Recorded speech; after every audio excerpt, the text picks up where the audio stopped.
അലീമുൽ ഇസ്ലാം higher secondary സ്കൂളിലെ +1 community കോട്ടയിൽ അട്ടിമറി നടന്നതായി MSF വെങ്കിടങ്ങ് പഞ്ചായത്ത് കമ്മിറ്റി ആരോപിച്ചു. സ്കൂളിലെ +1 കമ്മ്യൂണിറ്റി കോട്ടയിൽ അട്ടിമറി നടന്നതായി വിദ്യാർത്ഥികളിൽ നിന്നും രക്ഷിതാക്കളിൽ നിന്നും വ്യാപക പരാതികൾ ഉയർന്നതിനെ തുടർന്ന് MSF സംസ്ഥാന സെക്രട്ടറി അൽ റസിൻ, ജില്ലാ പ്രസിഡന്റ് ആരിഫ് പാലയൂർ എന്നിവർ സ്കൂളിലെത്തി.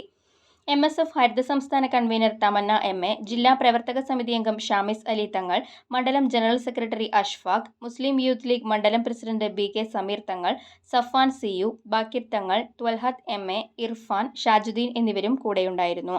പരാതികൾ ചൂണ്ടിക്കാട്ടി ജില്ലാ കളക്ടർക്ക് പരാതി നൽകുമെന്നും പ്രക്ഷോഭ പരിപാടികൾ സംഘടിപ്പിക്കുമെന്നും MSF നേതാക്കൾ വ്യക്തമാക്കി.